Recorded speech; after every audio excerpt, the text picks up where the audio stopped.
Donc, je pense qu'on va pouvoir commencer doucement et tranquillement. Alors, merci à tous donc d'être ici pour ce premier atelier de la journée, donc sur la décarbonation de la mobilité routière. Et j'ai à mes côtés donc Stéphane Machka, directeur du développement commercial hydrogène chez Stellantis, Monsieur Bertrand Richard, responsable développement commercial chez Safra, Monsieur David Moore, directeur de RH2 Mobility, et Rémi Berger, directeur innovation chez Green Corp, GCK Mobility.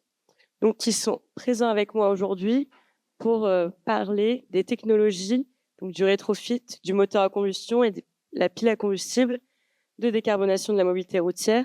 Donc voilà, quelles sont leurs technologies, pourquoi ils se sont positionnés sur ces technologies et à quelles échéances les projets vont-ils se développer.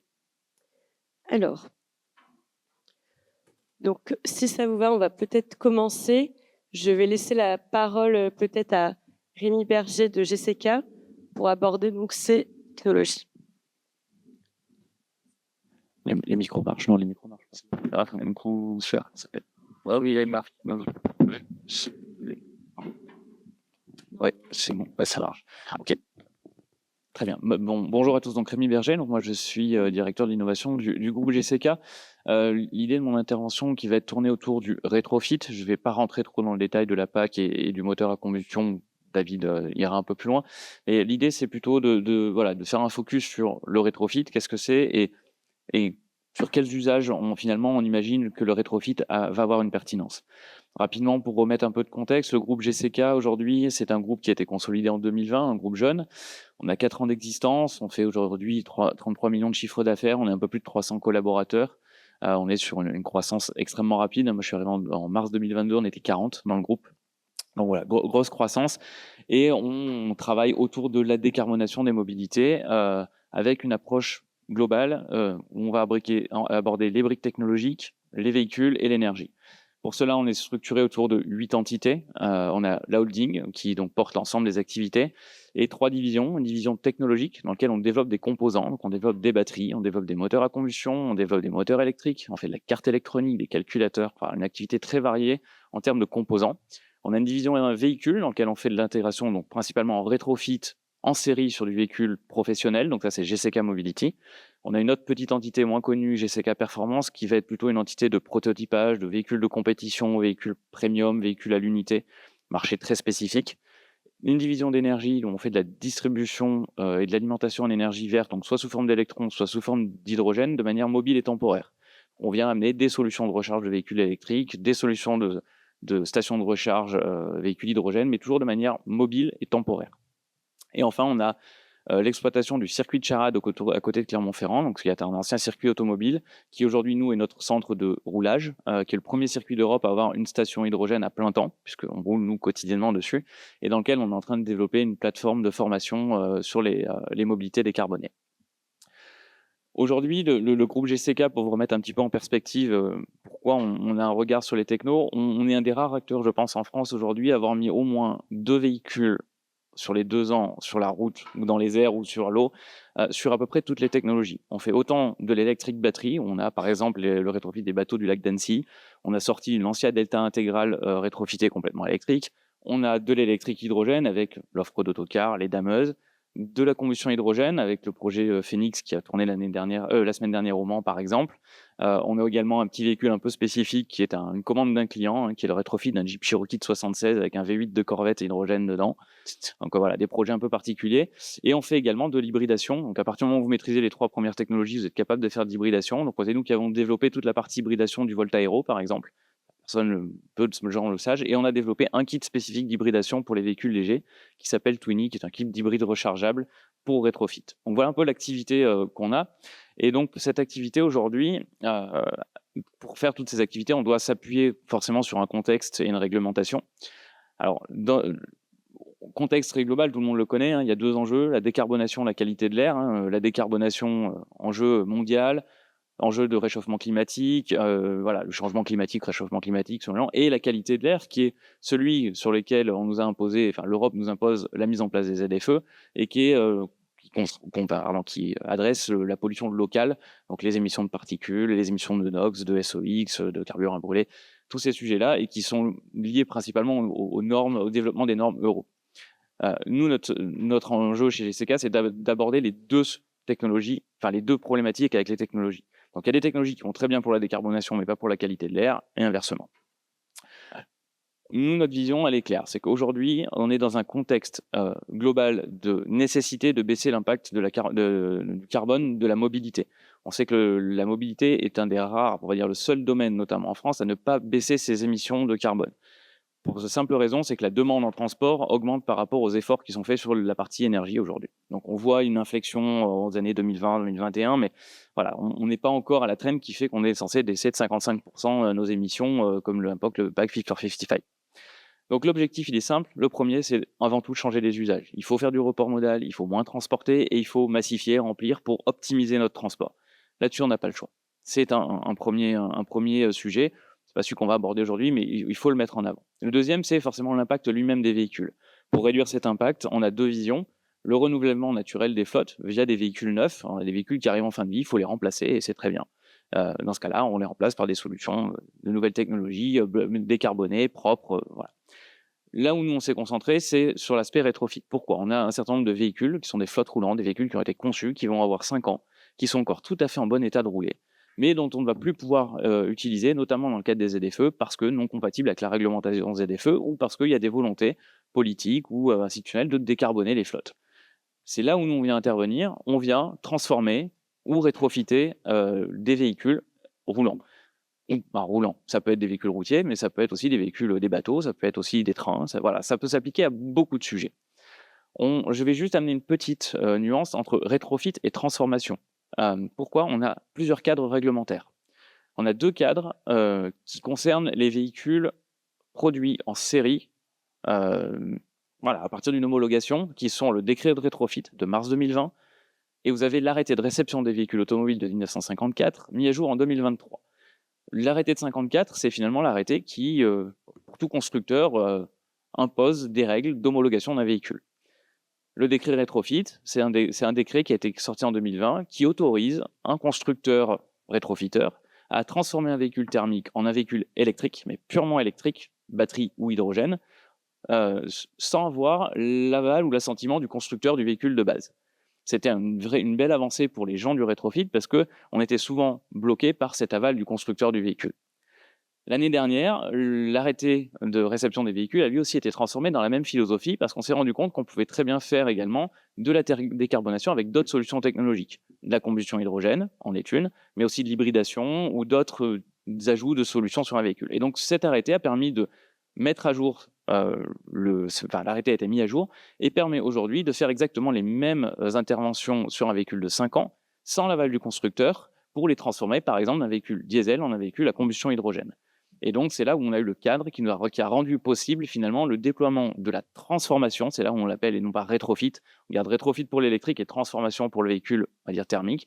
Et donc on a ces deux cadres. Vous avez un certain nombre de petites contraintes techniques que j'ai mis qui sont à respecter. Mais globalement, les deux cadres réglementaires pour la mobilité routière sont cohérents en termes d'approche technique sur les contraintes, en termes de poids, de répartition des masses, de gabarit, ces choses comme ça. On a un troisième cadre qui existe, lui, de manière historique, qui est la RTI, la remise à titre isolé. Cette remise à titre isolé permet de produire un véhicule. C'est-à-dire que vous allez homologuer un véhicule, mais vous ne ferez que celui-là. Ce véhicule ne peut être ni cédé, ni commercialisé, ni vendu, hormis sous quelques aspects particuliers, je ne vais pas détailler là. Mais globalement, vous allez homologuer votre véhicule et c'est souvent utilisé pour des développements, des démonstrateurs, pour faire de l'évaluation, mais ce véhicule-là n'aura pas une réalité industrielle derrière. Donc, si je reprends dans le groupe GCK, c'est typiquement ce que va faire GCK Performance, alors que GCK Mobility va s'occuper plutôt des deux autres. Là, on est vraiment dans le cadre mobilité routière. Il faut savoir qu'on a des cadres qui sont plus souples quand on est ce qu'on appelle off-road, c'est-à-dire en non-zone publique, où on a finalement plus qu'un cadre de certification à faire, on n'a pas l'homologation routière à faire. On a le ferroviaire, où on a aussi des contraintes à respecter. Le maritime, le fluvial, où ils vont avoir leurs autres contraintes. Et pour tout ce qui va être engin de chantier, engin de TP et autres, on doit rentrer dans la directive machine qui a été mise à jour en 2023 et qui autorise plus ou moins certaines choses. Je ne vais pas tout rentrer dans les détails de tous, mais voilà tous les cadres réglementaires aujourd'hui dont on dispose. Il faut voir que ces cadres réglementaires sont français, l'enjeu aussi pour nous, c'est que ces cadres deviennent européens et qu'il y ait une harmonisation pour nous ouvrir les marchés et rendre un peu plus robustes nos marchés et un peu plus volumineuses et donc avec des effets de seuil sur les coûts pour diminuer et rendre plus accessibles ces technologies-là. Pile à combustible, moteur à combustion, je l'ai évoqué, nous, notre vision, c'est que les deux technologies sont tout à fait compatibles, entre guillemets, et complémentaires. On a une façon très simpliste de comparer ces deux technologies, hein. C'est souvent ce qu'on voit avec un aspect de coût qui est plus cher sur la pile à combustible aujourd'hui que sur un moteur à combustion, des notions de maturité, de filière industrielle. Je ne sais pas si tu le détailles un peu ou pas, David, comme ça je peux passer vite les comparaisons. Voilà, ok.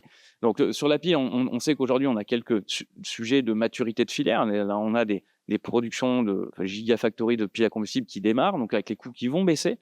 On attend, pareil pour les réservoirs. Donc, on sait qu'on a un coût global sur la pile à combustible qui est aujourd'hui plus cher que le moteur à combustion.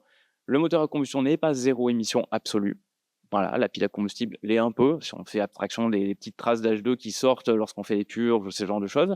Mais voilà, globalement, on a deux systèmes qui ont leurs avantages et qui ont leurs inconvénients. Nous, quand vous l'avez vu, on travaille toutes les technologies, on va un petit peu plus loin dans l'analyse. C'est-à-dire que pour faire cette analyse-là, on prend vraiment l'usage.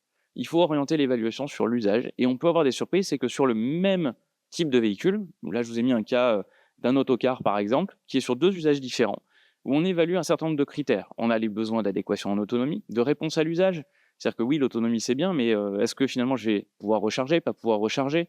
Est-ce que j'ai des notions de météo, de climat? Est-ce que j'ai des notions de forte pente? Toute cette réponse à l'usage, c'est avant tout d'ordre 1, c'est est-ce que le véhicule il va répondre à l'usage? Ça sert à rien de vouloir dire je vous impose une solution technologique et vous utiliserez celle-là si ça ne répond pas à l'usage. Un opérateur de transport a besoin de répondre à un usage. Et ça, il faut le garder en tête.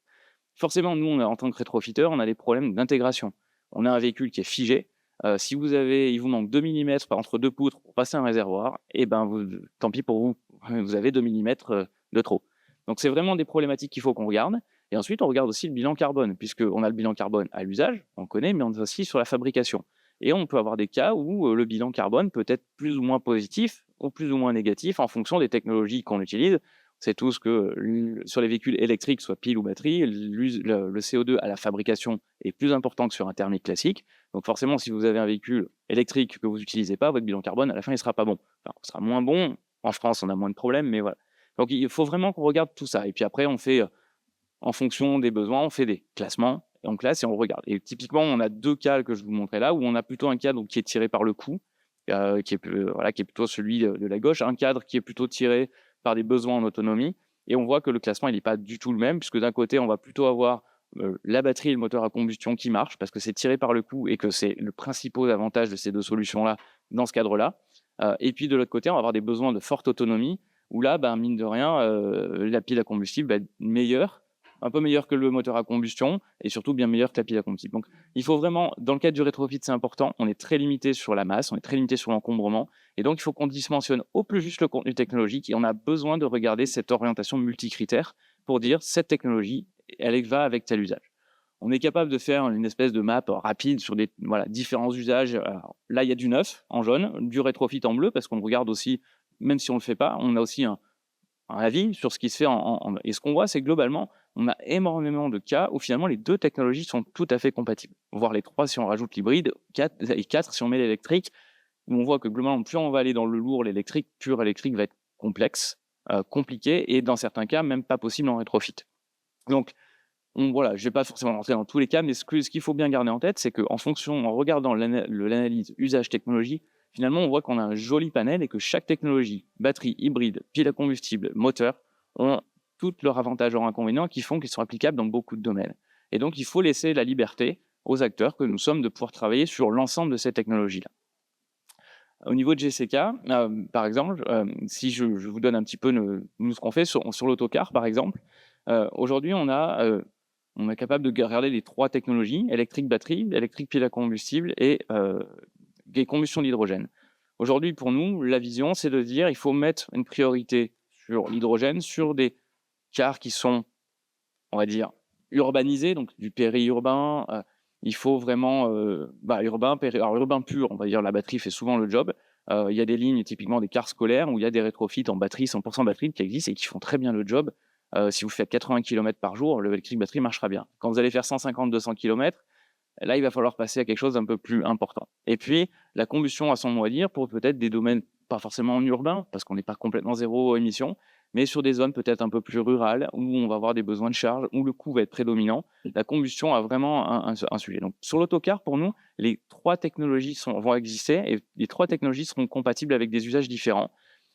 Pour vous donner un petit peu, aujourd'hui, nous, dans le groupe, on a 4 offres aujourd'hui en cours, ou déjà homologuées, de cars, pour du périurbain, pour de l'interurbain, pour de l'usage de lignes express régionales, et aussi pour un profil scolaire rural, parce qu'on va faire une expérimentation en 2025 avec Keolis sur un combustion hydrogène, sur un moteur, un Crossway, avec des cibles d'autonomie importantes. Donc voilà un peu sur l'autocar, typiquement, comme je vous l'ai dit, chacun de ces 4 véhicules va répondre à des usages complètement différents. Alors qu'on est sur le même véhicule de base. C'est-à-dire que c'est des véhicules Iveco, Crossway, Normal Floor, Cursor 9. Donc le véhicule de base est le même. Si on regarde la partie camion, on considère que le porteur est très adapté pour la pile à combustible. Pour les raisons que vous n'avez pas besoin forcément de beaucoup de puissance, par contre vous avez besoin d'énergie. Donc l'inconvénient de la pile à combustible, c'est le prix à la puissance. Donc si vous avez des faibles puissances, et aujourd'hui en plus les puissances nécessaires sont disponibles industriellement chez les constructeurs de piles à combustible que vous voulez. Donc pour nous, vraiment tout ce qui va être benne à ordures, ampli-roll, toupie et béton, sont vraiment des cas adaptés à la pile à combustible, qui vont souvent être utilisés en plus en milieu urbain. Donc on profite de l'efficacité de la chaîne électrique et avec l'autonomie que va nous apporter la pile à combustible. Un petit cas à part sur le tracteur longue distance, à notre niveau, aujourd'hui on ne pense pas que la solution électrique hydrogène à court terme soit la meilleure solution, pour des raisons principalement de coût, de disponibilité du matériel industriel avec des piles au-delà de 180 kW. Bon, les enjeux de stockage qui seront les mêmes sur la combustion, on les passe, mais et surtout le coût de la transformation. Quand aujourd'hui vous avez un tracteur qui a 5 ans, tracteur longue distance qui a 5 ans, qui a 1 million de kilomètres, il y a peu de gens qui vont accepter de mettre 400 000 € dessus de transformation. Donc c'est un vrai enjeu. Et pour ça, on pense plus que le moteur à combustion, à court terme en tout cas, va avoir un vrai impact sur ce sujet-là. C'est pour nous le premier applicatif important du moteur à combustion sur les tracteurs longue distance, avec il pallie un certain nombre de choses, et notamment la gestion thermique, la durabilité, parce qu'on sait que les piles aujourd'hui sur des tracteurs longue distance ont des enjeux de fiabilité, de rendement et de durabilité avec des fortes sollicitations en puissance, le coût de la technologie et aussi la culture client. Ne pas négliger la culture client. Aujourd'hui, tous les transporteurs utilisent du thermique et passer à l'électrique, c'est un step qui certains ont du mal à faire. Donc le fait de garder un moteur thermique, ça les rassure. Peut-être ça peut être bête.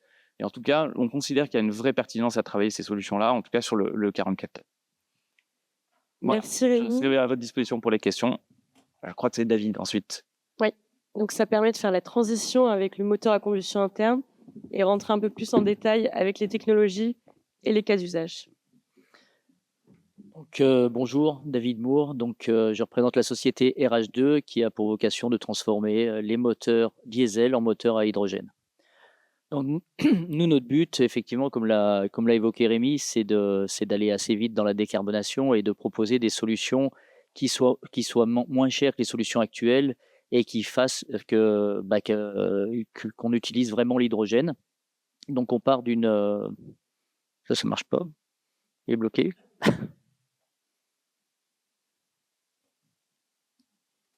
Je suis trop loin.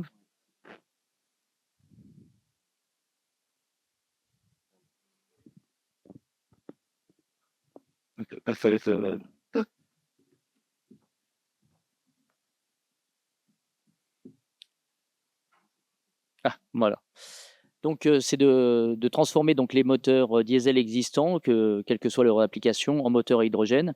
Et pour ça, on a développé des brevets autour du moteur. Le but, c'est de simplifier la transformation. Donc, on a créé une entretoise spécifique qui se met entre la culasse et le bloc moteur pour pouvoir relier l'injection d'hydrogène. On ajoute une particularité dans notre brevet, c'est qu'on injecte de l'eau. L'eau a pour vocation de faciliter la combustion de l'hydrogène, mais surtout de refroidir la chambre de combustion et d'éviter la production de NOx. Ensuite, ce moteur qui est passé d'un moteur diesel en d'un moteur à hydrogène, c'est un moteur qui doit être à allumage commandé. Et donc, on a rajouté des bougies d'allumage pour pouvoir permettre l'explosion du moteur. Donc voici une de nos modélisations. Donc on part d'une rampe d'injection en fait. Là c'est un moteur Tector 7 sur lequel on a ajouté une entretoise, on a modifié la culasse, on rajoute notre rampe d'injecteur d'eau, on a refait un couvre-culasse spécifique et ça donne le moteur que vous voyez sur la partie gauche, droite pardon pour vous, non gauche aussi, et puis avec les bougies d'allumage. Donc nous, notre intérêt, c'est vraiment de proposer une solution qui soit à la fois low cost, avec une augmentation du rendement et une diminution de la pollution par rapport au moteur diesel. Donc, on a cette vocation d'augmenter les rendements puisqu'on a déposé un dossier Deep Tech dans ce sens-là. On a pu modéliser notre système et on s'est aperçu que l'eau, non seulement elle permettait la dépollution, mais en plus, elle permettait d'augmenter les rendements à partir du moment où on les mettait dans des timings bien spécifiques.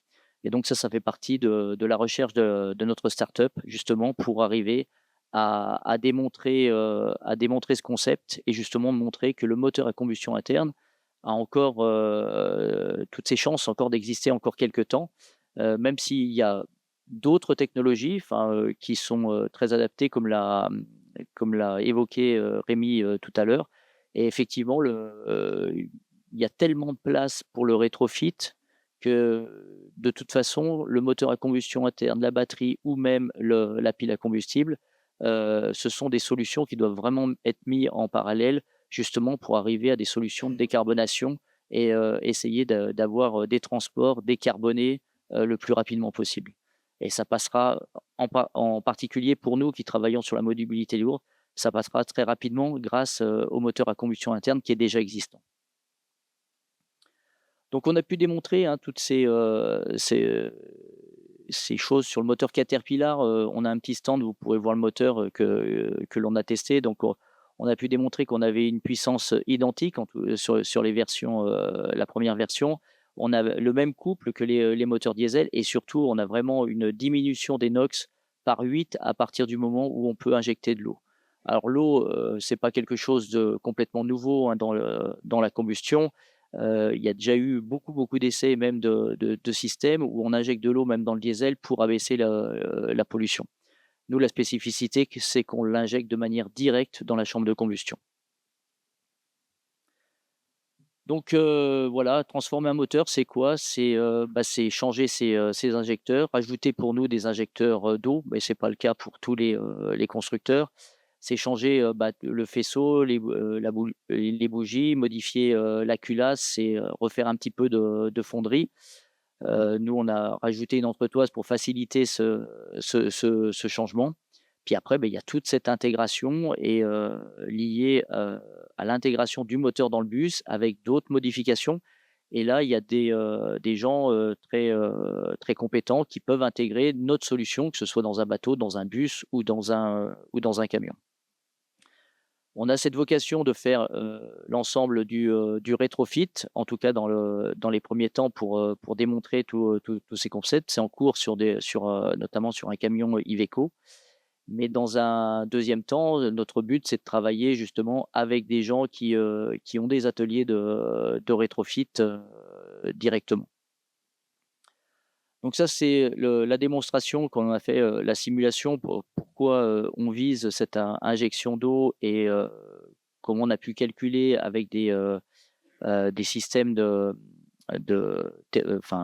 calcul thermodynamique. Et c'est comme ça qu'on s'est aperçu que l'eau, que nous, on cherchait vraiment à battre les NOx et on s'est aperçu que non seulement l'eau, elle permettait d'abattre les NOx, mais elle pouvait permettre d'augmenter le rendement. Donc voilà, nos marchés, c'est quoi? C'est effectivement, c'est les camions, c'est la mobilité lourde, c'est les bus et les cars scolaires. Ça, c'est vraiment notre cheval de bataille. On veut développer des accords, notamment avec les transporteurs. On veut faire des accords industriels aussi, parce qu'on a besoin de matériel et ça relance aussi l'industrie autour des injecteurs, des calculateurs, des bougies et du stockage, parce qu'à chaque fois que l'on met un nouveau moteur en place, on remet aussi tout ce matériel qui est déjà fabriqué dans dans des usines françaises. Donc nous, on va faire une levée de fonds pour accélérer notre croissance et justement pouvoir apporter ces solutions auprès des gens qui font du rétrofit en France, mais également en Europe, en apportant des solutions de kits clés en main. Donc voici un peu notre roadmap. Donc on a fait déjà un premier moteur Caterpillar où on a démontré le concept. On a fait le moteur Iveco qui tourne au banc en ce moment sur le petit camion que vous voyez en bas. Et puis on a pour vocation de faire du transport lourd très très rapidement avant la fin de l'année et des pelles à roues puisque on est en train de voir avec une société qui va intégrer ce moteur dans des engins de chantier. Donc sur 2025, on espère mettre en place le moteur très haute performance puisque c'est un programme Deep Tech. On espère être sélectionné sur ce moteur-là justement pour arriver à le mettre en place.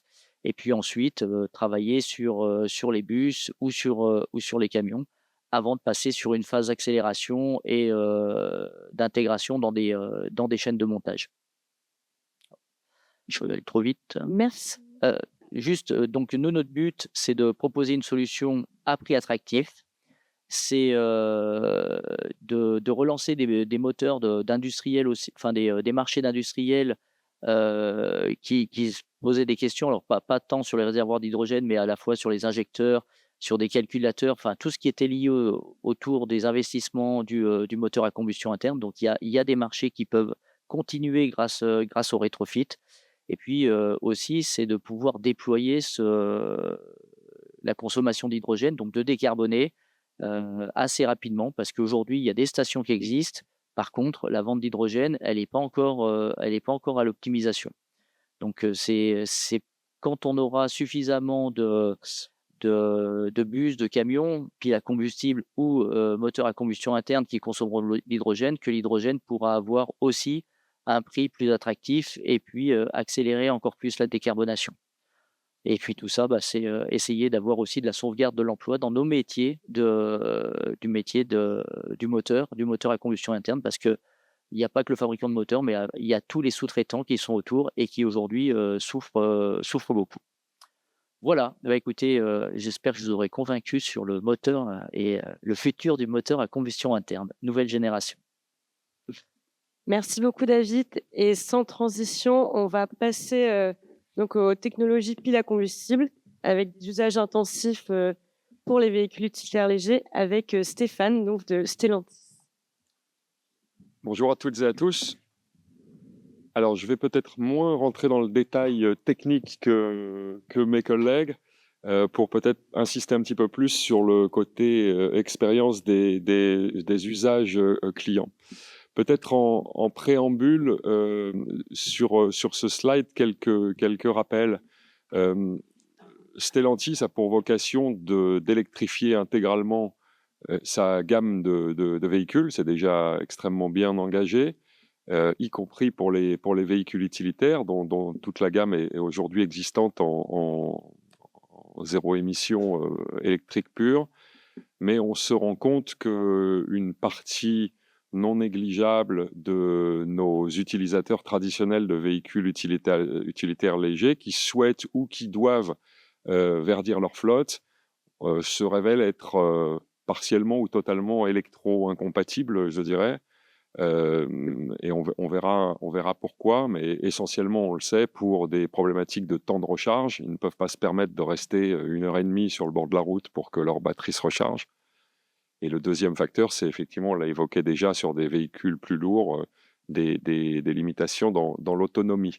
Donc, c'est ce qu'on voit dans la partie en haut à gauche du slide, recharge rapide, autonomie étendue et pas de compromis également sur le volume et la charge utile.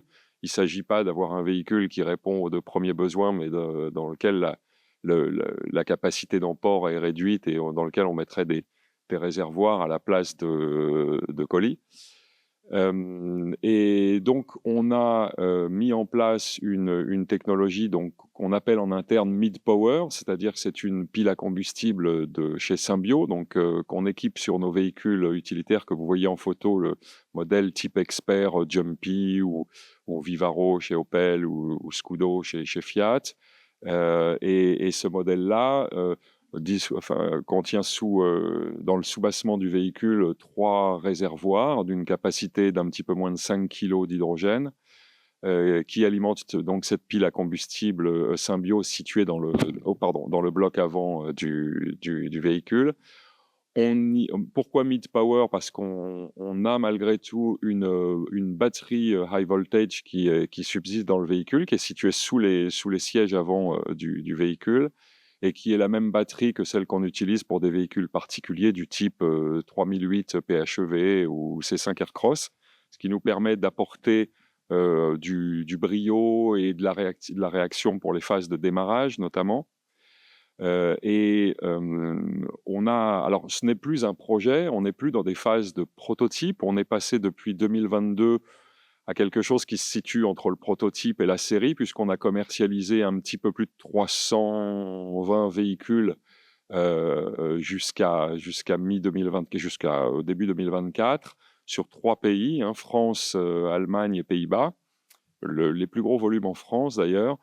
Et on a donc quelques retours d'expérience réelle de clients en situation réelle. On n'est plus dans des phases de véhicules tout à fait prototypes. Néanmoins, on ne va pas se mentir, nous, notre objectif, c'est de vendre des grandes séries. Et on n'y est pas encore avec 300 véhicules, évidemment. On est sur un véhicule qui valait grosso modo 130 000 € hors taxe. Donc, pour un utilisateur traditionnel de véhicules diesel qui vaut moins de 40 000 € en termes de total cost of ownership, TCO, ou enfin de coût à l'usage, c'est quand même encore assez rédhibitoire.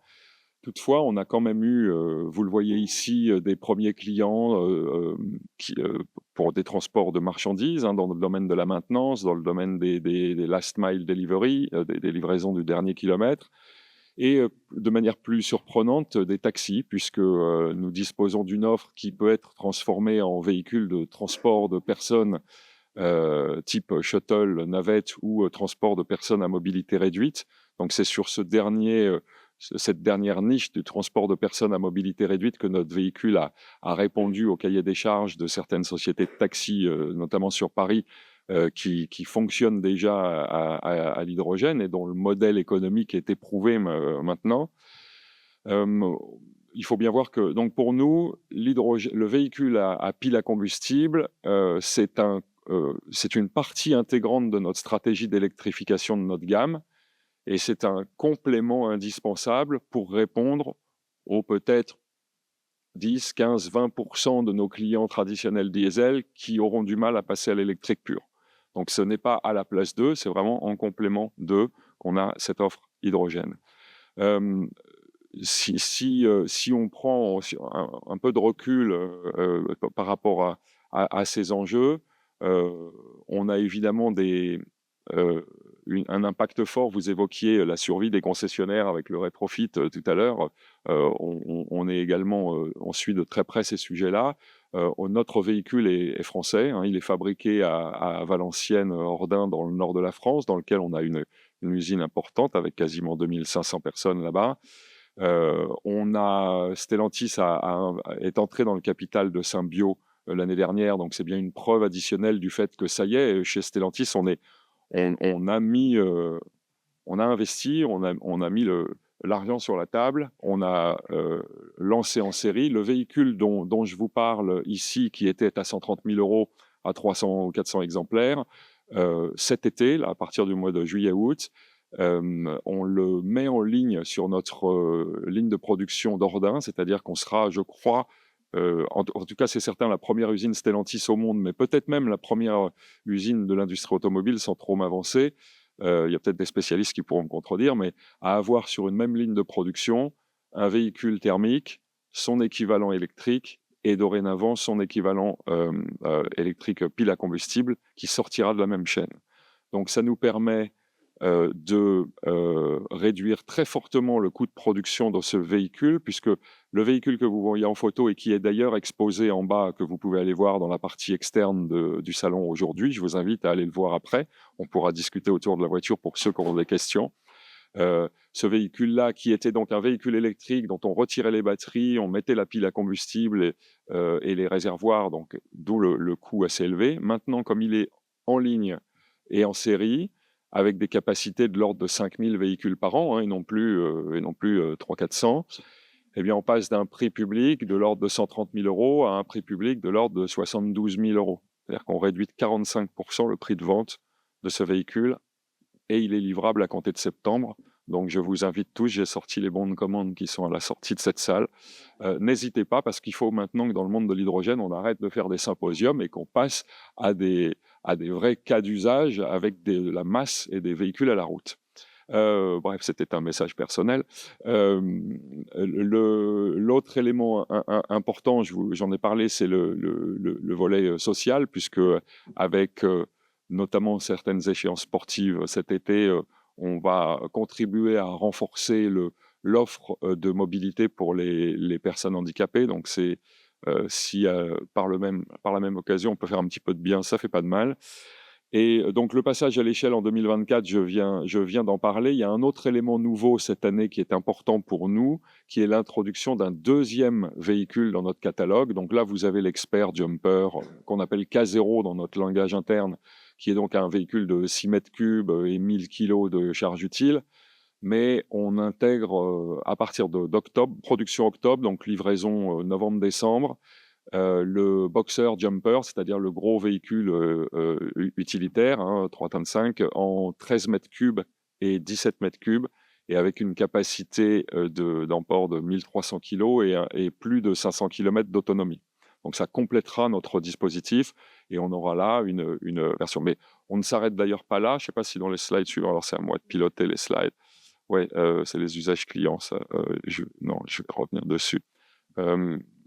Pour aller au-delà, je n'ai pas montré la feuille de route sur ces slides, mais au-delà de 2024, on a également des projets en Amérique du Nord avec, à l'horizon 2026, l'introduction de ce qu'on appelle un heavy duty truck, c'est-à-dire un gros pick-up spécifique aux besoins nord-américains, qui viendra donc compléter notre offre pile à combustible et augmenter et changer carrément d'échelle, puisque on sera plus sur 5 à 10 000 véhicules par an, mais si le marché nous suit, plutôt sur des 100 000 véhicules par an, à horizon, on va dire, 2030.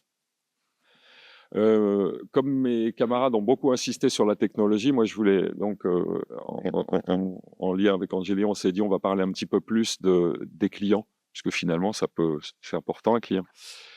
Les graphiques que vous voyez là sont le reflet des usages réels de notre parc roulant thermique.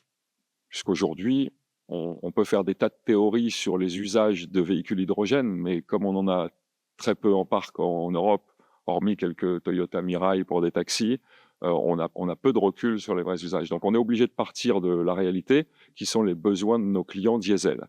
Et de là, on les a catégorisés un petit peu en 3 clusters, 3 grandes familles, avec l'analyse de combien ils roulent par an, quel est l'écart à la moyenne. Et de là, on s'est dit, quels sont ceux qui pourraient, s'ils devaient impérativement aujourd'hui basculer en zéro émission, entre l'électrique et l'hydrogène, qu'est-ce qui serait plus compatible. Donc, je vous laisse regarder les chiffres, je ne vais pas les commenter un par un, mais on se rend compte qu'on a donc les utilisateurs de premier profil, c'est-à-dire tout ce qui est... alors, je ne veux pas citer de marque, mais vous voyez, les livraisons du dernier kilomètre, c'est facile à voir à qui on pense. Donc là, ce sont des gens qui vont très souvent sur des kilométrages au-delà de 30 000 km par an, qui peuvent parfois avoir des distances supérieures à 300 km à faire dans une journée. Donc eux, typiquement, ils vont avoir des soucis avec l'électrique pure et ils sont un public potentiel intéressant pour l'hydrogène. Et vous voyez que parmi cette population globale d'utilisateurs VU, 50% des utilisateurs de VU répondent à ça. Ça ne veut pas dire que 50% passeront à l'hydrogène, mais c'est une cible potentielle. On a les gens qui sont, eux, moins intéressants pour le véhicule hydrogène puisqu'ils roulent peu. Hein. Vous voyez, une quinzaine de milliers de kilomètres par an, 10 000 kilomètres par an. Avec un véhicule électrique, vous pouvez tout à fait répondre aux besoins. Il y a évidemment le cas des longues distances. Alors, on en parle beaucoup pour la mobilité lourde. On en parle moins pour la mobilité légère, mais ça existe aussi, hein, des gens qui font quasiment 50 000 km par an. Donc là aussi, l'hydrogène peut être intéressant avec les réserves que j'évoquerai en troisième slide. Donc vous voyez que c'est en partant des usages réels de nos utilisateurs actuels diesel qu'on essaye d'extrapoler et c'est sur ces bases-là aussi qu'on met le pari de mettre des lourds investissements pour passer à une échelle de 5000 véhicules an. Voilà en gros quelques mots sur les cas d'usage. Maintenant, deux choses. D'une part, le retour d'expérience des premiers clients et puis d'autre part, qu'est-ce qu'il faut réussir pour qu'on aille plus loin dans cette aventure hydrogène. Alors les quelques 300 et quelques commandes, j'en ai parlé tout à l'heure. Alors 100 véhicules sur la route, c'est plus tout à fait vrai puisqu'aujourd'hui tout est livré. Enfin à la fin du mois de juin, tout sera livré. Donc ce sont 300 commandes et 300 véhicules sur la route. Les premiers retours clients, déjà en termes d'usage, et d'ailleurs le véhicule qui est exposé là restera dans la région Bourgogne-Franche-Comté pendant 2 à 3 semaines. Donc notre concessionnaire de Dijonais, le groupe Chopard, est tout à fait à même de réaliser des test drives pour ceux qui sont intéressés parmi vous, faites-le savoir. La première réaction des gens, c'est il n'y a aucune différence à l'usage avec un véhicule électrique. Zéro bruit, zéro émission, zéro odeur, zéro vibration. Hormis le fait qu'il y a vous le verrez, un compteur qui indique votre niveau de remplissage du réservoir, c'est vraiment tout pareil versus un véhicule électrique. Et puis évidemment, confirmation du fait que quand la station fonctionne, en moins de 5 minutes, vous avez fait votre plein, donc c'est quasiment pas de changement pour l'utilisateur, le chauffeur, versus un véhicule thermique. Et puis aussi le fait que quand on ouvre le compartiment de charge, finalement c'est la même chose qu'un BEV, on n'a pas de bonbonnes qui viennent encombrer l'espace, on ne voit pas la différence. Et puis le passage en alimentation du moteur électrique via la pile ou via la batterie, c'est complètement neutre, le client ne s'en rend pas compte, c'est pas lui qui détermine s'il passe de l'un à l'autre, c'est piloté automatiquement. Donc ça, ce sont les bonnes nouvelles, des bons retours d'expérience de notre phase 1, notre première génération de véhicules utilitaires légers, ce qui nous permet de nous engager sur la phase 2, moins cher, plus fiable, où on règle les petits soucis techniques qu'on a rencontrés sur le Step 1. Maintenant, on est dans une phase chez Stellantis un peu inquiète, parce que ça y est, nous, on est passé à l'échelle industrielle.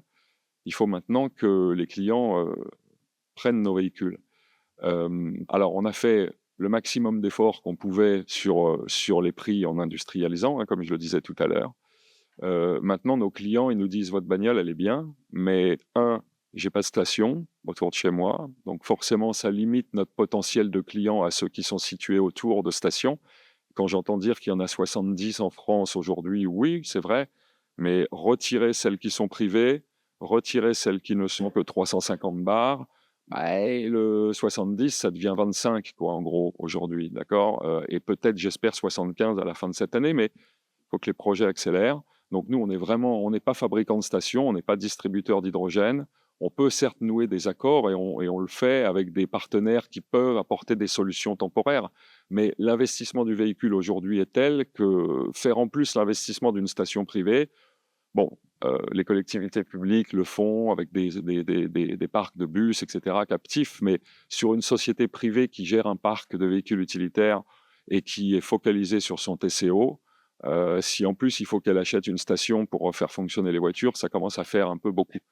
Donc, il nous faut, nous, des stations qui pardonnez-moi l'expression, mais qui démoulent beaucoup plus vite qu'aujourd'hui. 2, On l'a dit maintes fois dans différents séminaires, cette filière-là, comme des tas d'autres filières industrielles dans le monde ou en France, elle ne démarrera pas s'il n'y a pas de soutien public pour la faire démarrer au départ. Donc on sait que c'est crucial. Mon véhicule, qu'on a passé de 130 000 € à 70 000 € en se serrant la ceinture et en serrant la ceinture de nos fournisseurs, il reste encore significativement plus cher que le véhicule diesel actuel. Et il reste un petit peu plus cher aussi que le véhicule électrique. Donc il faut des soutiens et il faut que nos clients aient un accès facilité à ces soutiens clairs. Autant quand un particulier achète un véhicule électrique particulier, il sait qu'il a 4 000 ou 3 000 € de bonus écologique, c'est simple, c'est automatique. Les subventions pour l'hydrogène, c'est pas si simple et c'est pas si automatique. Donc on plaide, nous constructeurs, pour une clarification du fléchage de l'obtention des subventions pour aider à l'acquisition des premiers véhicules. Et puis, le troisième élément, last but not least, comme disent les anglophones, c'est qu'aujourd'hui, on est à grosso modo 15 € du kilo hors taxe, je crois, pour l'hydrogène, si je ne dis pas de bêtises, vous me contredirez, mais c'est à peu près ça. On parle beaucoup de taxes Tiruert qui pourraient réduire le prix de l'hydrogène au kilo, soit, mais aujourd'hui, ça n'est pas en place. Et là encore, on estime que pour avoir vous avez quelques chiffres, alors il faut prendre avec des pincettes, c'est plus pour avoir une idée des ordres de grandeur, parce qu'après, tout dépend si on parle de couple durée-kilométrage, de quoi on parle, etc. Mais grosso modo, aujourd'hui, si vous prenez un BEV à 900 €, ben, si on ne fait rien, s'il n'y a pas de subvention, s'il n'y a pas de baisse du coût de l'hydrogène, il faut quasiment 1 400 € pour un véhicule hydrogène. Donc, c'est rédhibitoire. Donc, il faut des aides, il faut des stations, et il faut un coût de l'hydrogène à 10 €. Et avec ça, on a le véhicule, on a le produit, on a toute confiance pour être capable d'atteindre 100 000 véhicules par an dans 6 ou 7 ans. Et 5 000 dès cette année, grâce aux commandes que vous allez nous passer à la fin de cette réunion.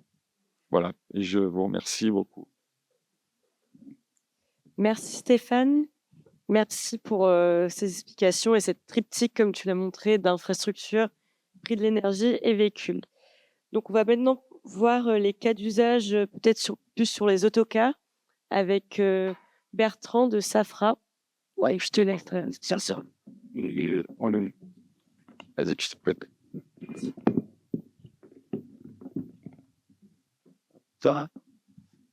Donc bonjour à toutes et tous, Bertrand Richard, responsable développement commercial pour Safra. Pour ceux qui ne nous connaissent pas encore, Safra c'est quand même un acteur historique de la rénovation des transports en commun. On a rénové des bus, des trams, des métros, des TER, jusqu'aux funiculaires. Enfin, tout ce qui peut rouler finalement a pu passer dans nos ateliers pour de la rénovation. Alors petite maintenance, grande maintenance, voire simplement esthétique, hein, mais c'est vraiment une activité qui a porté le groupe pendant de nombreuses années. On a été créé en 1955, donc voilà, près de 70 ans d'activité.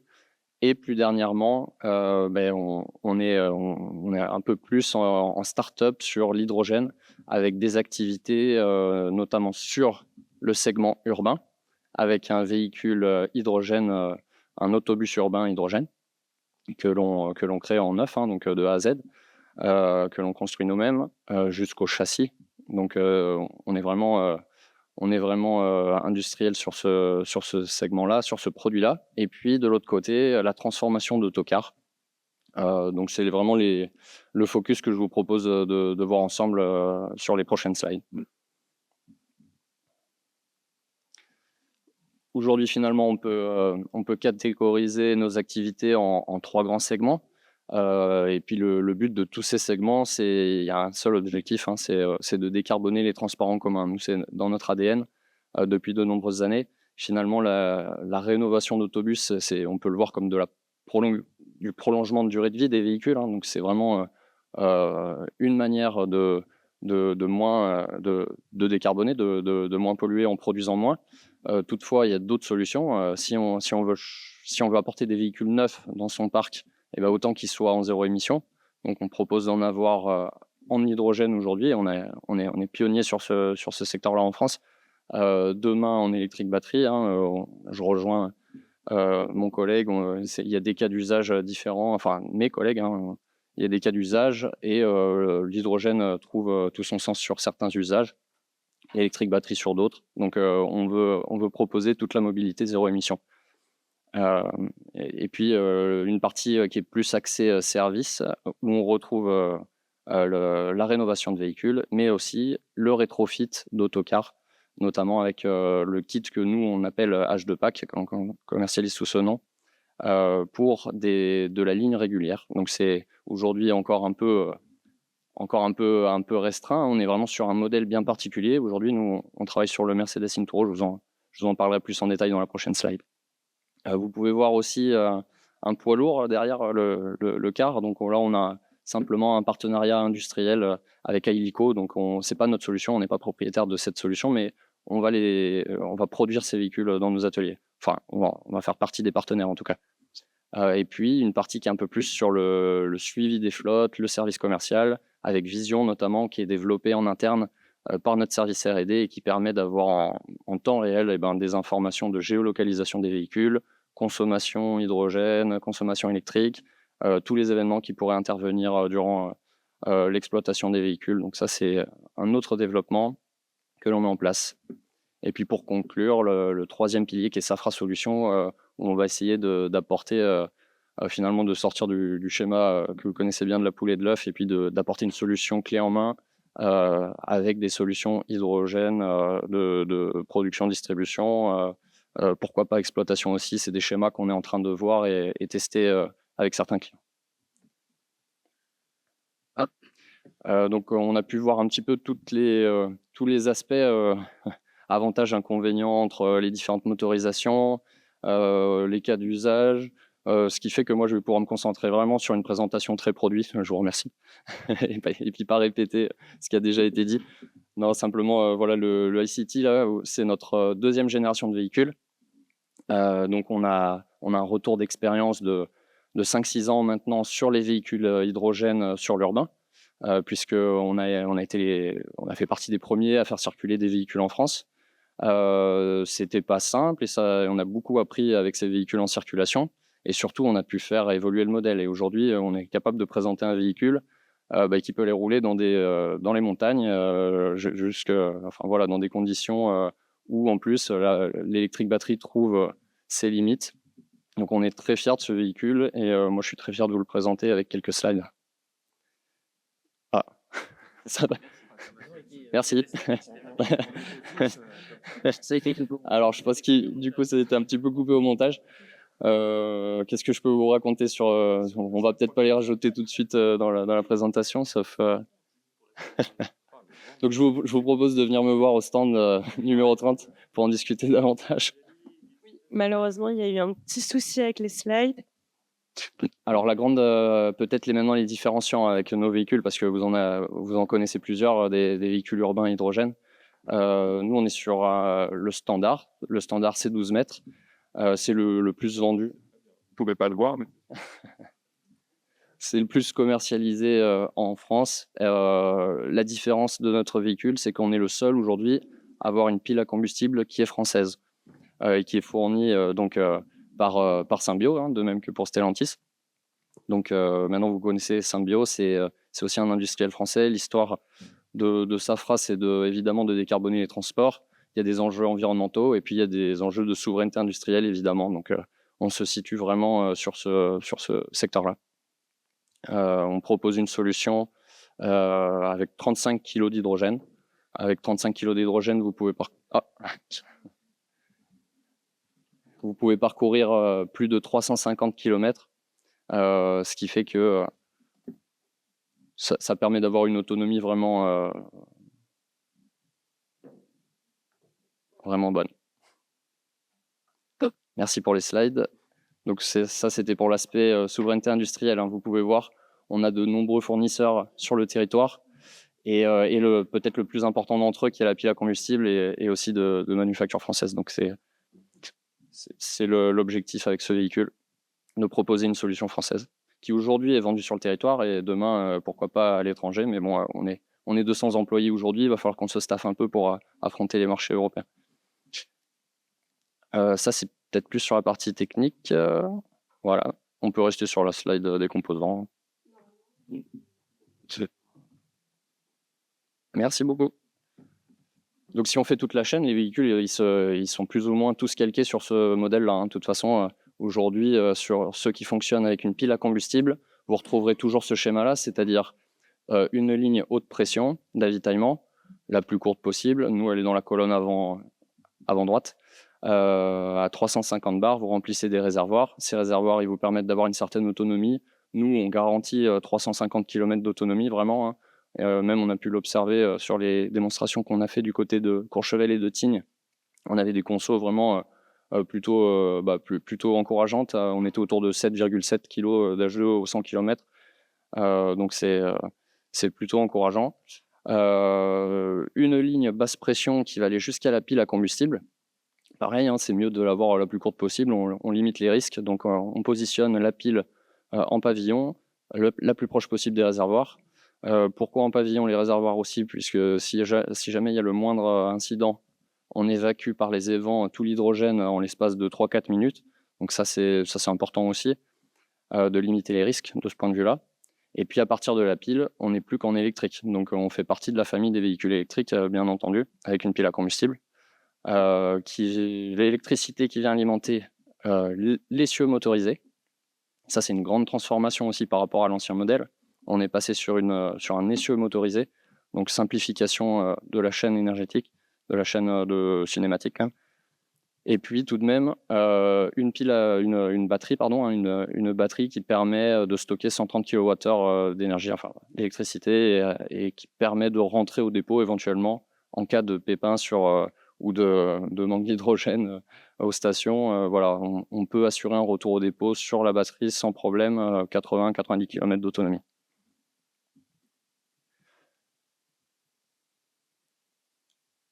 Ça, c'est pour l'aspect qui était un peu plus technique. Et maintenant, sur l'aspect un peu plus commercial, enfin, l'idée, c'est, je rejoins les intervenants, c'est aussi de faire du transport modal, hein, de ramener les gens aussi dans les transports en commun.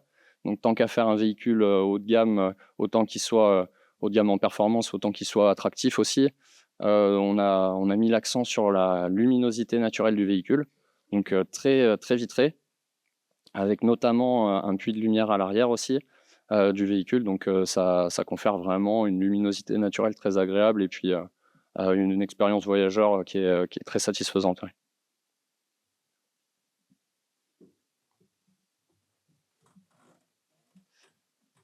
On va passer un petit peu plus sur la partie du rétrofit avec le kit qui lui s'appelle H2Pack. Le kit, c'est simplement les éléments, hein. Donc peut-être un simple rappel, mais là je pense que vous êtes tous bien au courant de ce qu'est le rétrofit, hein. Simplement, on dépose les éléments de motorisation diesel et puis on vient dans l'espace qui nous reste apporter les éléments de la motorisation hydrogène. Peut-être ce qui est un petit peu challengeant pour nous, c'est que ces éléments-là, ils sont plus volumineux. Donc on a des réservoirs à installer, une pile à combustible, de la batterie. Tout ça, ça prend de la place et il faut trouver les meilleurs compromis possibles avec les exploitants. Pour ce qui est du reste, voilà, hein, on se raccorde vraiment sur le pont d'origine, intégration des nouveaux calculateurs logiciels, et puis on prend le contrôle des équipements préexistants tels que le freinage, la suspension, le confort thermique. Donc c'est pas si simple sur le papier, c'est faisable et c'est homologable puisque depuis cette année, ce véhicule-là, il est homologué. Et il va pouvoir circuler sur les routes du Tarn en Occitanie, puisque la première commande a été effectuée par la région Occitanie, 15 véhicules qui sont en cours de rétrofit chez nous en ce moment. On retrouve le schéma classique, hein, avec des réservoirs, une pile à combustible, de la batterie. Là, on a finalement un dimensionnant qui est un peu différent, puisque l'usage est différent aussi.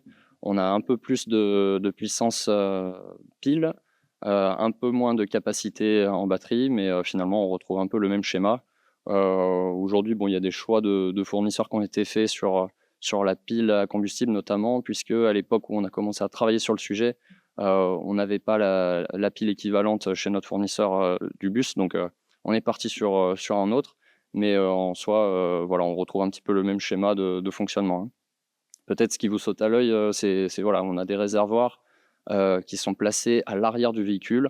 Nous, le compromis qu'on a trouvé aujourd'hui, c'est de garder 50% des soutes de libre et du coup de manger quand même quelques sièges à l'arrière du véhicule. Donc ça, c'est des contraintes qu'il faut discuter et qui ont été acceptées avec notre client et qui permet de voilà, de pas faire de compromis par contre sur l'exploitation qu'ils avaient de leur véhicule en thermique.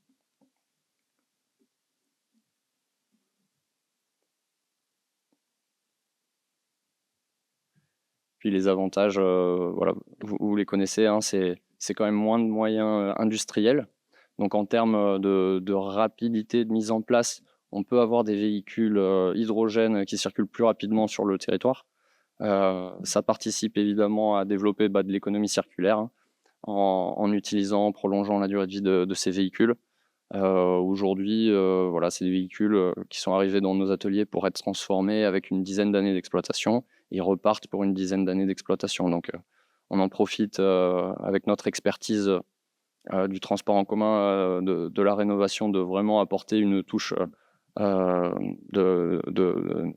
neuf, hein, vraiment dans le véhicule, hein, changement de la sellerie. On va venir mettre de la luminosité par LED, enfin l'éclairage LED, des prises USB. On fait en sorte aussi que l'expérience voyageur soit améliorée sur ces nouveaux véhicules rétrofités.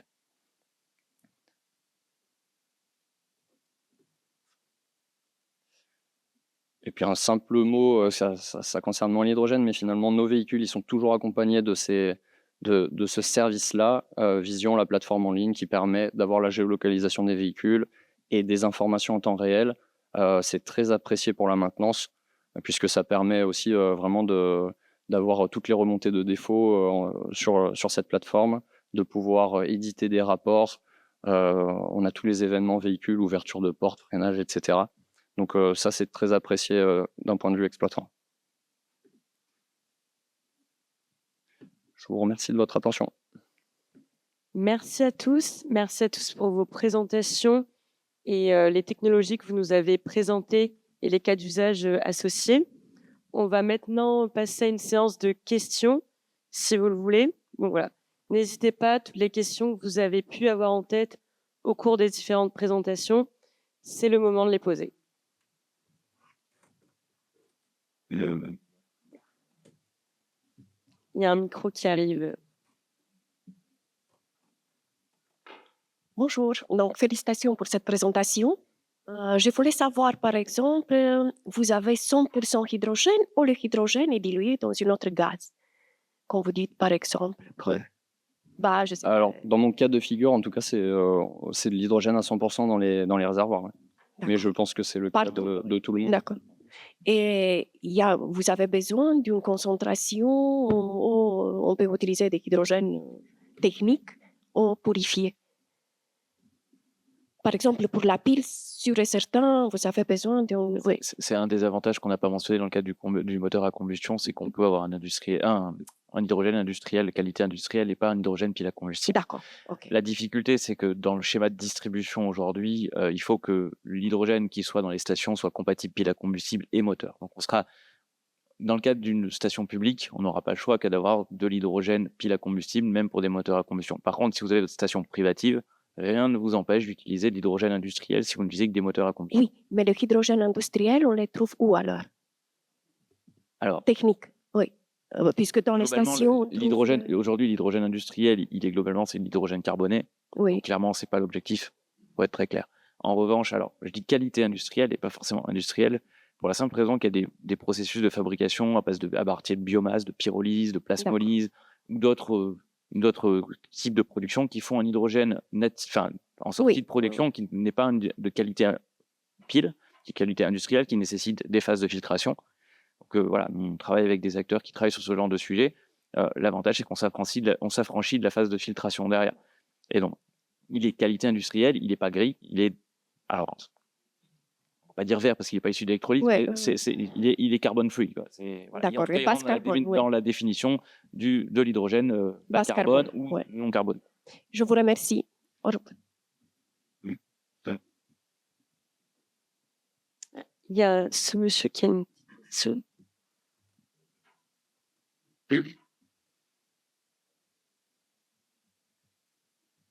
Oui, bonjour à toutes et à tous.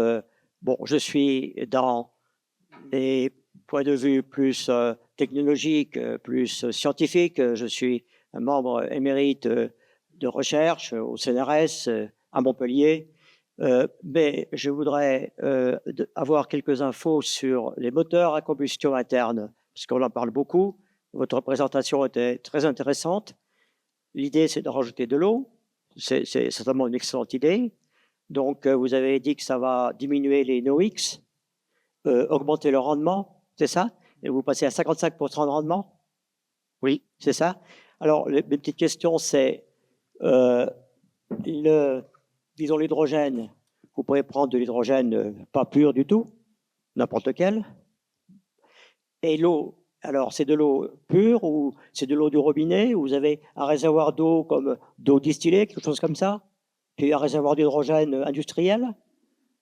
Alors, l'objectif aujourd'hui, c'est de travailler avec de l'eau, de l'eau distillée, hein. C'est C'est ce ça, qu'on oui. fait dans notre, dans les labos, en fait, tout simplement. L'objectif à terme, et ça fait partie du programme e-Lab, c'est de pouvoir recycler l'eau parce qu'à à chaque fois qu'on consomme 1 kilo d'hydrogène, on produit 9 kilos d'eau, faut pas l'oublier. Donc de l'eau, on va en avoir, mais c'est pas si facile que ça à récupérer, mais ça fait partie de nos objectifs. Pour rebondir aussi sur le type d'hydrogène, effectivement, un moteur à combustion interne, c'est un vrai avantage, c'est que la pureté n'est pas un problème. Par contre, après, effectivement, si on n'est pas complètement pur, on peut avoir aussi des polluants à la sortie qui peuvent nous embêter. Ça, c'est l'autre point. Mais un moteur, pour avoir travaillé dans le domaine du biogaz et du syngaz, on peut brûler vraiment des gaz très très pauvres avec différents stades d'hydrogène mélangé avec du monoxyde de carbone avec d'autres, et ça fonctionne très très bien. C'est l'avantage du moteur sans avoir à le détériorer. Merci.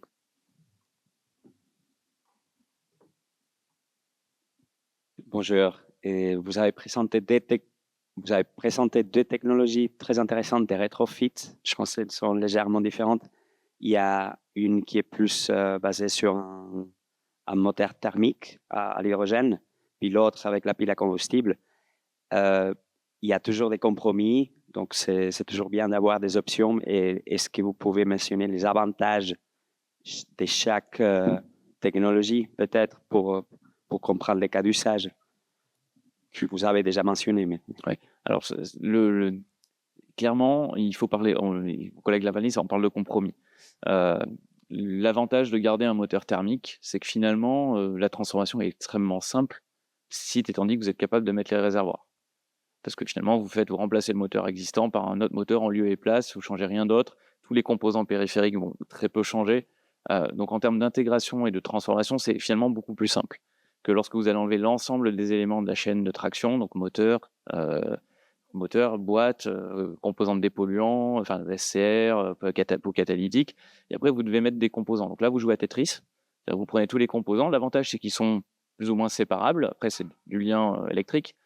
Donc l'avantage, c'est que c'est plus simple à pouvoir positionner. Maintenant, il faut avoir la place. Donc on est tous obligés de faire des compromis, soit en termes de taille de bonbonne, de facteur de forme de bonbonne. Voilà. Et c'est vraiment après une définition de l'architecture du véhicule qu'on va donner. Voilà, on sait que nous, sur des rétrofits de piles à combustible, on n'a pas fait les mêmes choix technologiques que Safra, par exemple. On a des offres différentes qui finalement répondent à des usages très proches. Donc voilà, il y a des choix de constructeurs qui sont faits aussi. Par rapport à la combustion pile, sur la combustion, la difficulté reste vraiment l'intégration des bonbonnes. Parce que comme vous ne libérez pas de la place en enlevant des composants, il faut stocker les bonbonnes quelque part. Donc ça, c'est un vrai enjeu. Sur les autocars, on sait que c'est un des enjeux pour avoir suffisamment d'autonomie sans condamner forcément, par exemple, toutes les soutes. Dans ce cas, il suffirait de mettre tous les réservoirs dans les soutes, plus de problème, mais des fois, vous avez besoin de soutes. Donc voilà, c'est des compromis qui se regardent en fonction de l'usage que vous allez en faire derrière. De dire s'il y en a un qui est plus simple ou plus compliqué, non, c'est différent. C'est juste différent. Vous ne travaillez pas avec le même objectif sur l'un et sur l'autre. Dans tous les cas, c'est compliqué, quoi qu'il arrive, même avec un moteur. Un des avantages du moteur, c'est que, on change pas le moteur, on le transforme simplement. Et ce qu'on met en évidence, c'est qu'on fait un simple changement de carburant. Mais encore une fois, les les bonbonnes à mettre en place, c'est pas évident parce qu'effectivement, la molécule d'hydrogène étant tellement, prend tellement de place que finalement, une grosse bonbonne, on cherche très peu d'hydrogène. Et je rajouterais, il y a quand même tous les systèmes qui vont entre la bonbonne et le moteur ou la pile. Tous les systèmes qu'on appelle de HMU, Hydrogen Management Unit, toute la partie sécurité, hein, voilà. Puis il y a toute la partie stockage, distribution de l'hydrogène à bord, finalement, c'est les mêmes problématiques qui sont complexes, sauf qu'on ne va pas les positionner pareil. Mais en tout cas, on a les mêmes enjeux derrière en termes de stockage, on a les mêmes composants, on a les mêmes lignes de distribution, les mêmes lignes de dépressurisation de l'hydrogène. Donc voilà, globalement, c'est assez équilibré en termes d'intégration véhicule. Il y a une main levée juste au fond de la salle. Il y a tout au fond de barre.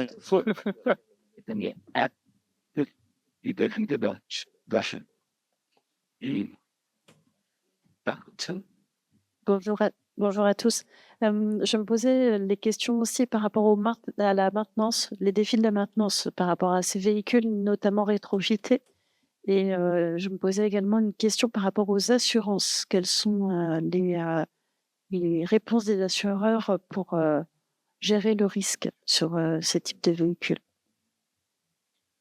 Sur la partie maintenance d'un véhicule rétrofité, si on regarde sur la partie rétrofit, il n'y a pas de transformation. Donc le rétrofit électrique, vous avez de toute façon la maintenance classique du véhicule sur tout ce qui est composants non changés. Donc ça peut être des filtres habitacle, la recharge de clim, ça ne change pas. Après, sur la maintenance des systèmes en particulier, on va suivre les préconisations des fabricants, des composants. On va aussi nous amener nos préconisations comme le fait un constructeur de véhicules neufs, hein, il va amener sa gamme de maintenance. Et donc nous, quand on va commercialiser ces véhicules, on va amener notre gamme de maintenance derrière à dérouler avec les différentes étapes, à quel niveau de kilomètre ou quel temps d'utilisation. Donc là-dessus, il ne faut pas oublier qu'un rétrofiteur, il reste un constructeur.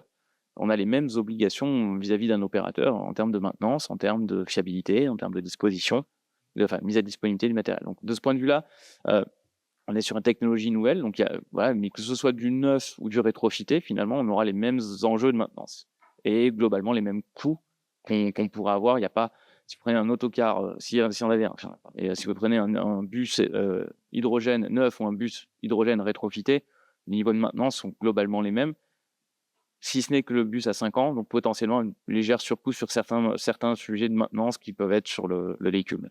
On n'est pas non plus dans des choses extrêmement différentes. Je vais compléter sur le fait qu'il y a différents niveaux de maintenance et que tous ne nécessitent pas de toucher à la pile ou au réservoir.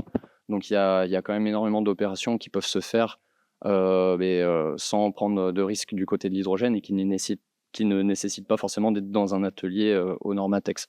Après, effectivement, c'est ce mot, hein, c'est le fait d'avoir des ateliers ATEX. Ça, c'est essentiel pour des réparations qui seraient de type à toucher l'intégrité de la pile ou des réservoirs ou de la ligne H2, qu'elle soit haute pression, basse pression.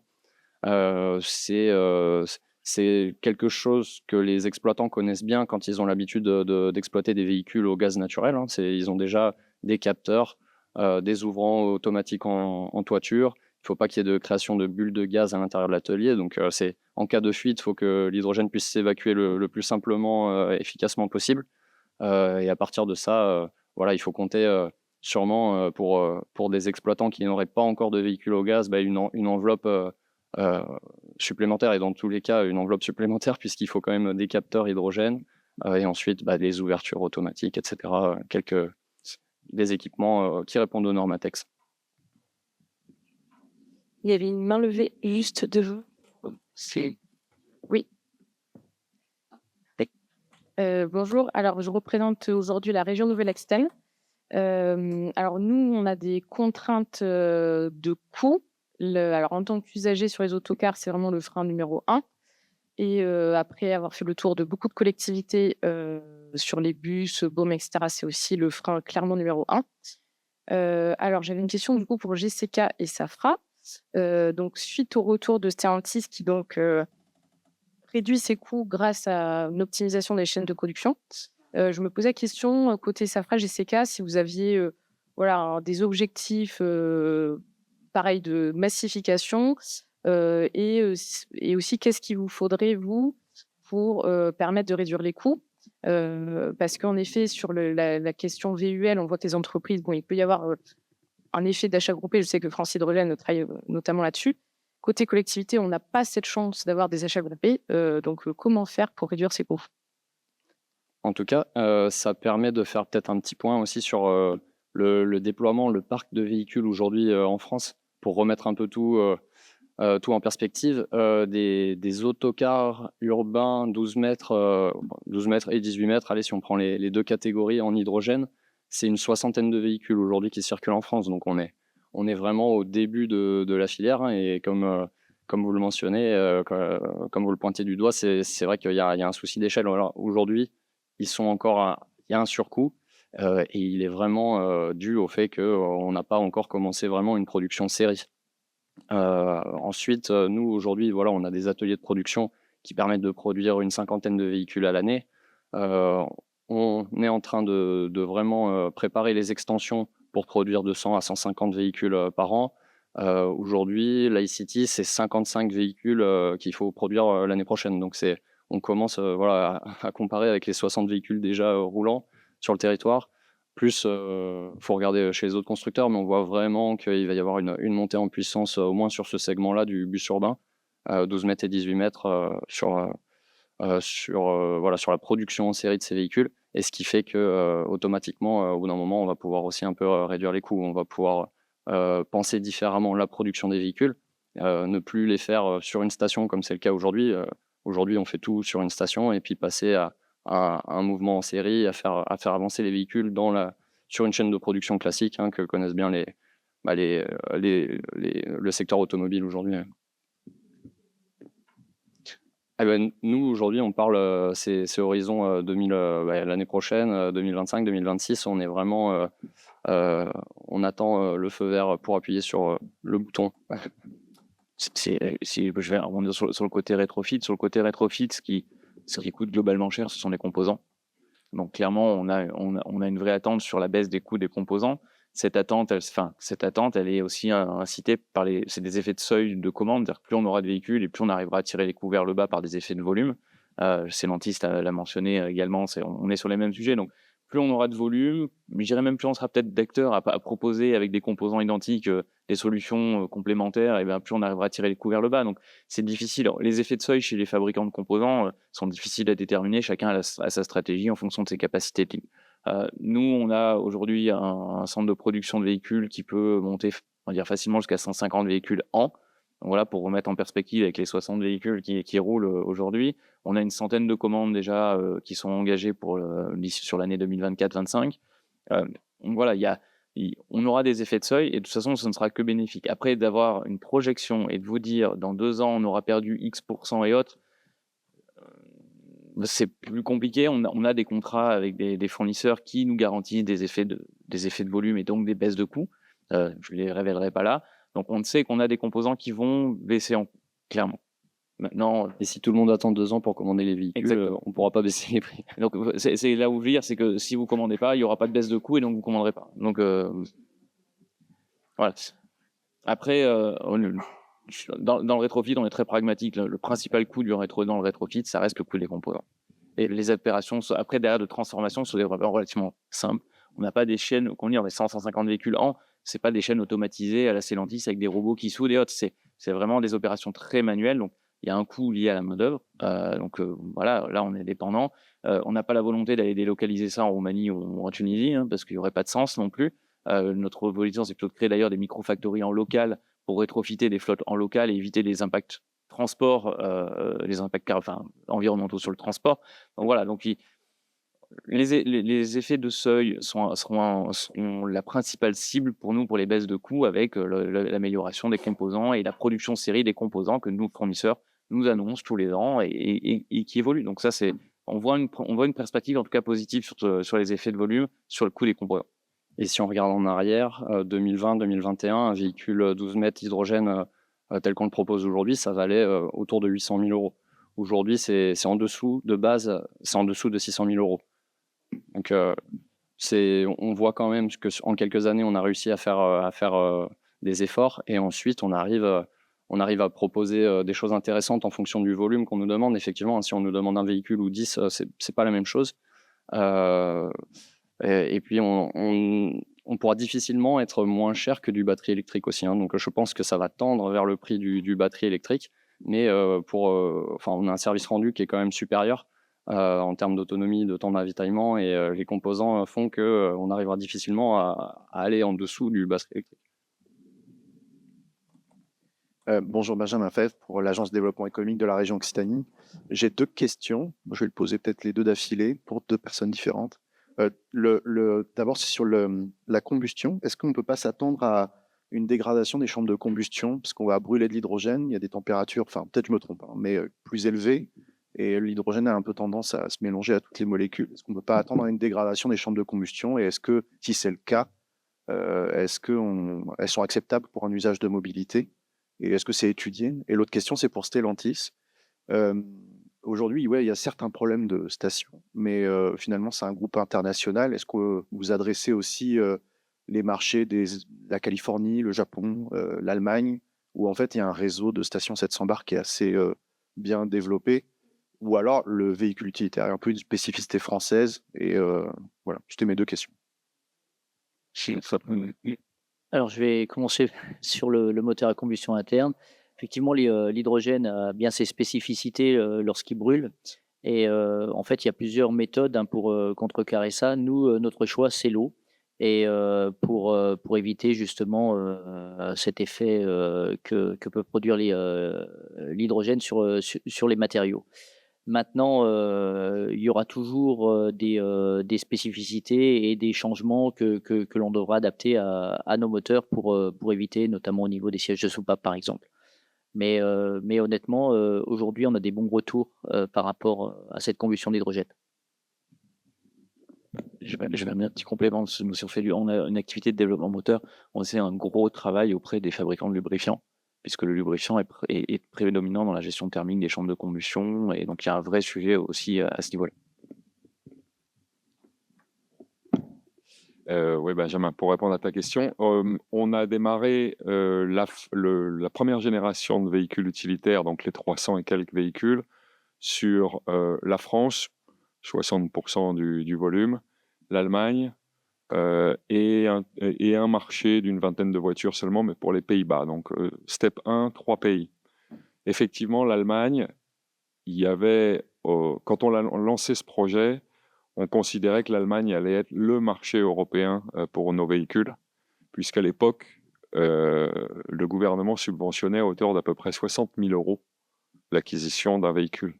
Donc, à l'époque où notre véhicule valait 130 000, c'était la moitié du prix. Et puis, deuxième gros avantage de l'Allemagne à l'époque, je répète, en 2021-2022, c'est qu'il y avait à peu près 80-90 stations, toutes opérées quasiment par un seul opérateur. En plus, avec paiement par carte bleue, enfin, moderne, quoi. 2 éléments nouveaux, les subventions ont disparu, donc 60 000 € en moins de subventions par voiture, ça pique.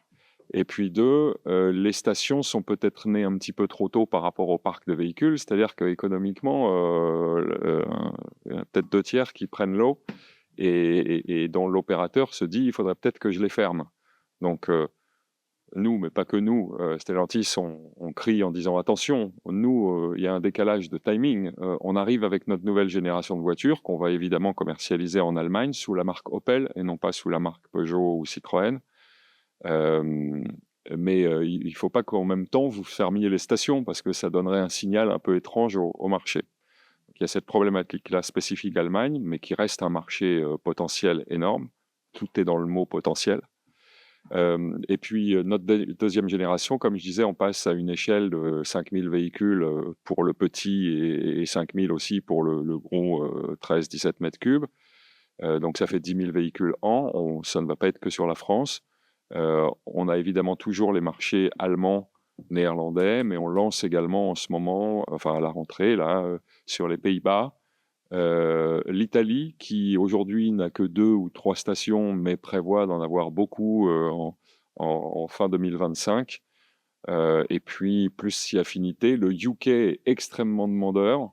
Il y a beaucoup d'initiatives, ça bouge beaucoup dans le marché anglais. Néanmoins, ils ont un petit souci, c'est que le volant n'est pas du bon côté. Donc, on va lancer une direction à droite alors là-bas, ce sera Vauxhall, mais sur le Boxer Jumper au UK en 2025. Ça répond à ta question. Pierre Malbruno de France Hydrogène. Je voulais faire d'abord une remarque d'intérêt général, je dirais. C'est sur ce que peut apporter la mobilité hydrogène pour décarboner. C'est tout à fait significatif, intéressant, mais il y a quelque chose qui permet non seulement de contribuer, mais de résoudre un problème, c'est la pollution urbaine, périurbaine et, je dirais même, de tout le territoire, parce que c'est quelque chose qui est si important que c'était au départ l'idée des véhicules électriques à pile à combustible. Je pense par exemple à Geoffrey Ballard, un des piliers de cette technologie, qui avait comme idée de dépolluer le centre-ville. On sait qu'en France, c'est à peu près 40 à 50 000 morts par an. Dans le monde, 9 millions de morts. Donc, c'est un plus, à mon avis, important sur tout ce que vous proposez au niveau de la motorisation. Maintenant, je voulais poser une question un peu farfelue et de fiction. Vous mettez de l'eau, vous injectez de l'eau dans les moteurs à combustion interne, bon, pour vous rapprocher de l'oxycombustion. Est-ce qu'on ne pourrait pas imaginer de mettre pas de l'eau, mais de l'oxygène? Dans quel cas on n'aurait plus d'inconvénients de NOx. Mais je reconnais, un peu farfelu et peut-être pas imaginable. Alors effectivement, les NOx sont produits grâce à cause de l'azote qui est contenu dans l'air. Hein. C'est pas du tout dans le carburant qu'elle y est. Ça c'est un petit peu embêtant. On n'est pas sur de l'oxycombustion, donc on transforme pas la molécule d'H2O en H2 plus O2. L'eau, elle sert vraiment à refroidir par vaporisation la chambre de combustion, et on va sortir de la chaleur. Et en sortant cette chaleur, on abaisse vraiment la température dans cette chambre en dessous des 1700 degrés Kelvin. Et c'est à partir de ce moment-là que les NOx normalement se forment. Donc en baissant cette température, on abaisse vraiment fortement les NOx, et on le voit bien sur les courbes quand on analyse. Plus on injecte de l'eau et plus les NOx sont à l'état de trace. Donc ça, c'est le premier point. Après, au niveau de l'oxygène, alors on a déjà l'hydrogène à gérer, donc si on avait les bonbonnes d'oxygène, je ne sais pas, on ne l'a pas encore regardé, mais ça peut être une piste. Il est 11h, toute dernière question. Oui, bonjour. Excusez-moi, juste pour connaître la différence à l'usage unique, enfin, même usage, entre la pile à combustible et le moteur à combustion interne, il y a un gros écart de consommation d'hydrogène, ou c'est équivalent? Alors, ça va dépendre énormément des cas d'usage et comment vous allez solliciter chacun des composants. Ce qu'on peut voir, c'est un moteur à combustion interne va être mauvais sur des grosses phases intermittentes de forte charge, décharge, forte charge, décharge, là où la chaîne de traction électrique va être meilleure, et comme on essaie de faire travailler une pile de manière linéaire, on va être meilleur. Si on fait travailler à pleine charge en continu, la pile va être moins bonne potentiellement que le moteur à combustion. Donc on est vraiment sur des cas. En termes de consommation, ce qu'on voit actuellement, on a une légère surconsommation sur de la combustion que sur de la pile à combustible, sur nos applicatifs, qui dépendent des conditions de rendement, pour être très clair. Donc voilà, donc c'est le point, il est là. C'est-à-dire qu'à partir du moment où vous avez une énergie dans un réservoir et que vous la convertissez en une énergie mécanique de traction, au milieu, c'est les chaînes de rendement qui vont rentrer dedans. Donc David disait 55% de rendement sur le moteur. De l'autre côté, vous allez avoir des piles à combustible qui sont potentiellement à 55% de rendement sur un point de fonctionnement, mais derrière, il faut prendre la cascade de rendement des autres composants. Donc globalement, on n'est pas sur des mondes extrêmement différents. Moi, j'ai mentionné l'expérimentation de moteur combustion sur un autocar. On le fait parce qu'on considère que sur des cas d'usage qu'on a identifiés, on sera meilleur en rendement global sur le car que sur la pile sur le combustion que sur la pile à combustible. Donc c'est vraiment très différent, très différent d'un usage à l'autre.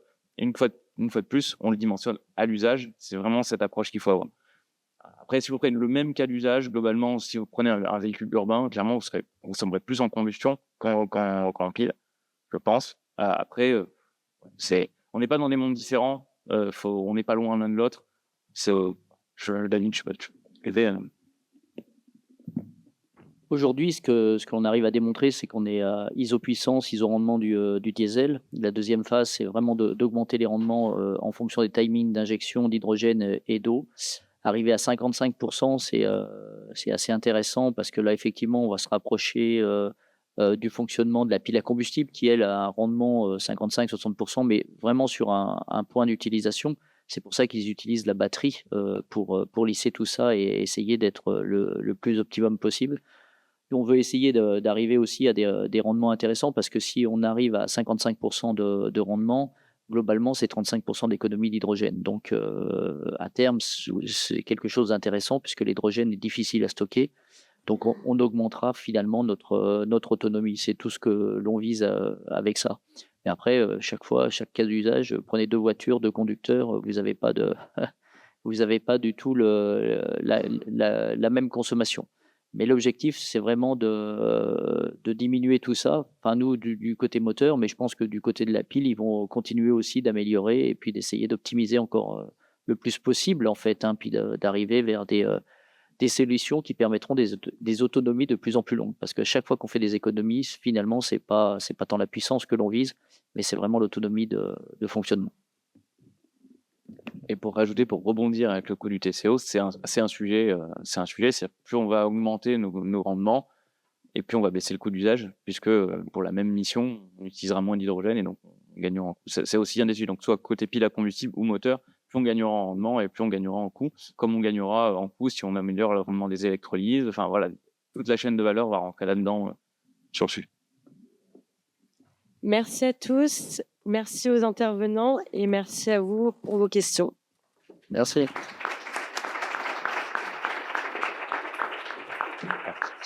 And so